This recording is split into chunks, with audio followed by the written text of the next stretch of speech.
Where the antlers on the right side of the head cross over the one on the left side of the head, I will use my small figure carving beveler to separate those. Now, as I do this, please note that after I make the first impressions, I will tip the tool backwards so that the edge doesn't cut in, and I will then taper off the beveling to get more of a three-dimensional look. Do that with all of these where they cross over the other antler.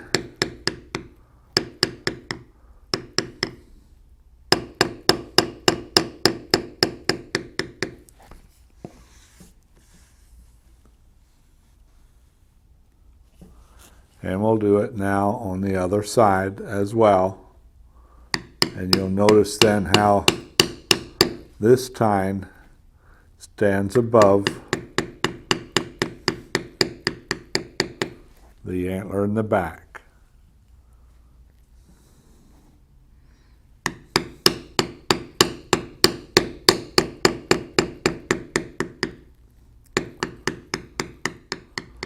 Now that we're working on the antlers, I would like to take the rounded spoon modeler and very carefully round off the edges of our antlers. And we'll do this to all of the antlers. Don't have to press hard, we just want to round off the edge slightly to give them roundness. We'll do this to all of the tines and all of the edges on the antlers.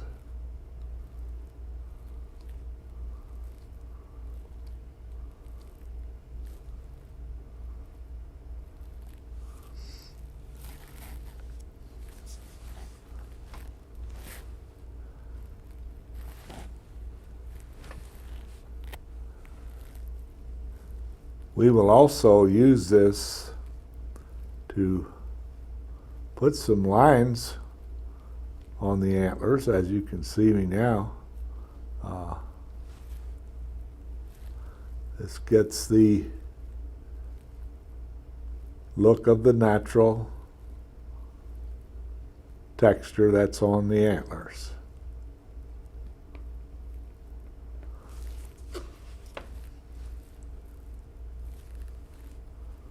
On the antlers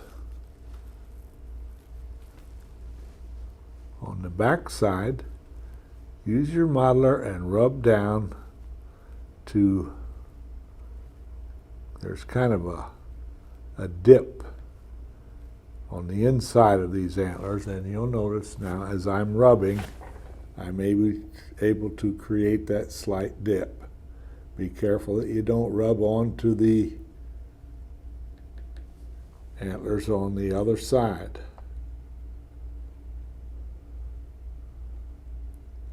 And of course we can put some lines on them as well. A lot of these are like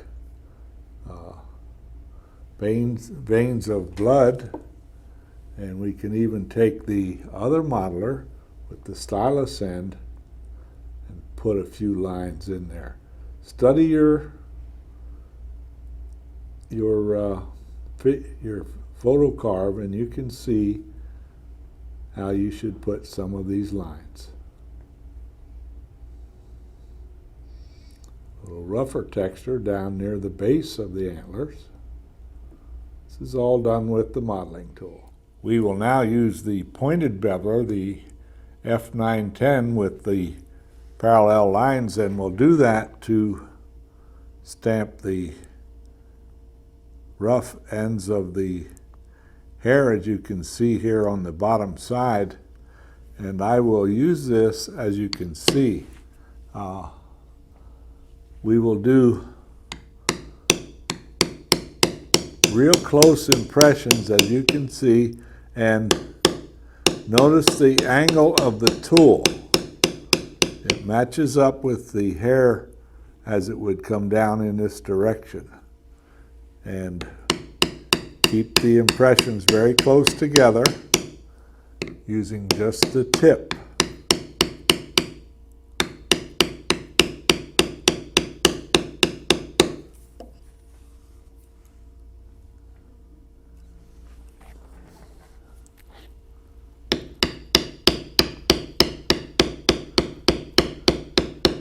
When you do this, you will leave some tool marks on the back side.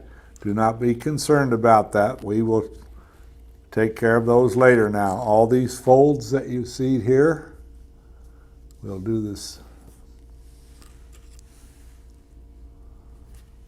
All these folds that you see here on the neck, we will use the pointed beveler on those as well. Now, please notice the angle. The angle goes out and down, so you get the proper flow.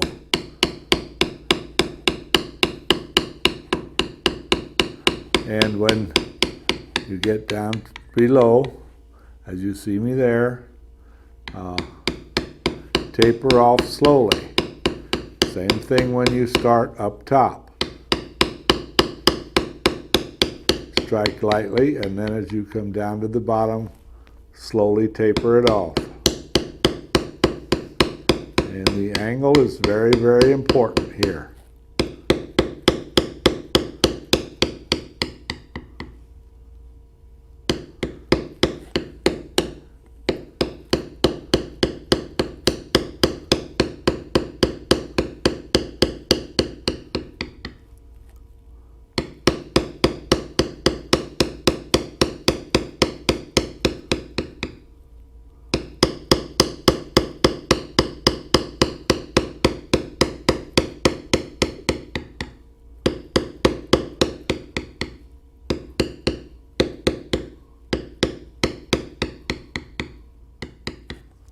On the top of the neck, we will also use the pointed beveler and just going slightly over where our cut was and having an angle that goes out and up slightly.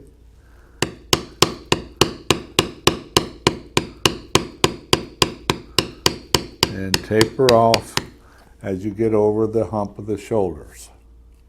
We will now take our checkered beveler and go outside of the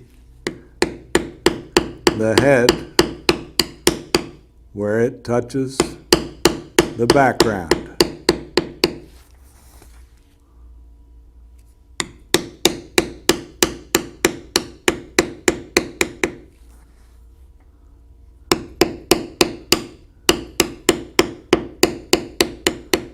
Here again, where we have a sharp inside curve, we will go to the smaller tool and carefully bevel that down.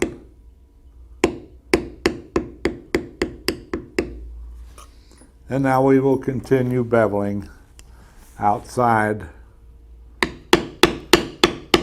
of all the cuts that are next to the background.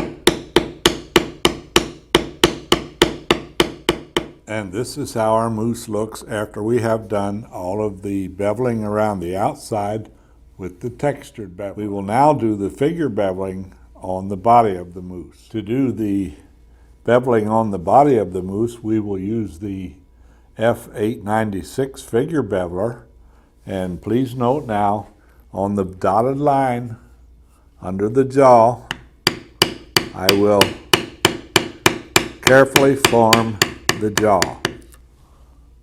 Now please note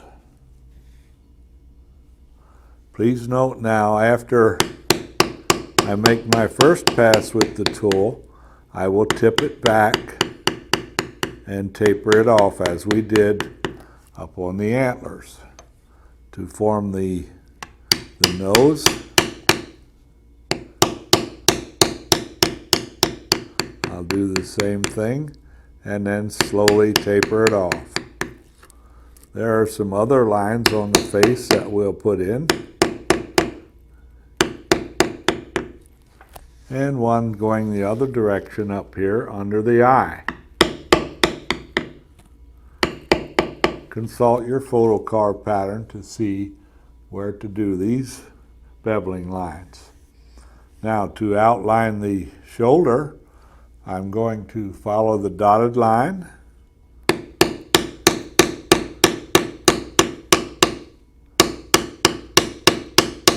and then taper off slowly up top.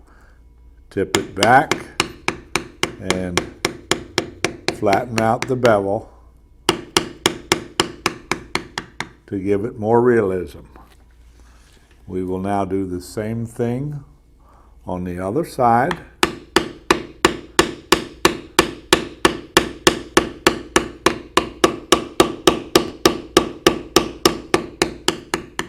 And taper it off.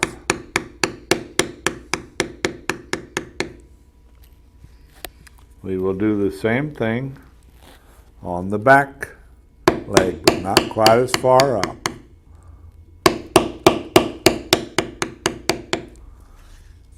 And we'll put some lines on the back, as you can see.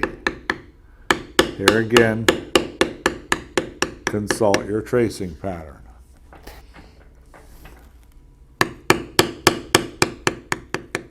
I will now go to the smaller one, and I will carefully put some of the lines on the legs.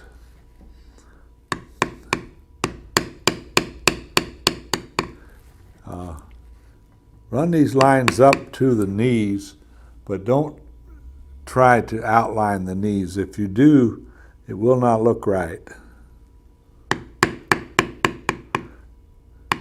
Use this to stamp lines up to, but do not try to outline the knees.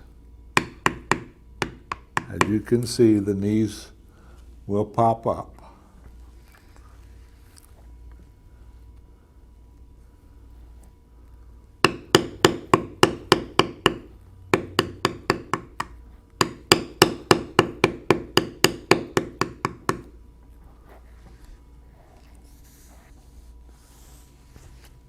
And we'll do the same thing on the back legs, but however, there's sort of a tendon that'll go all the way through, as you can see, but then do some other ones, but do not try to stamp on the knee itself.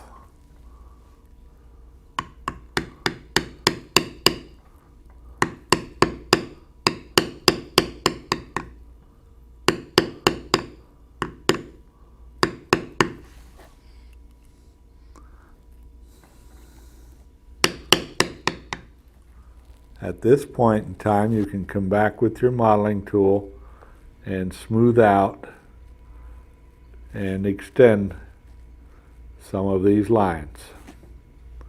Do this all over the animal. And also, as we did on the antlers, take the spoon and round off all of the edges.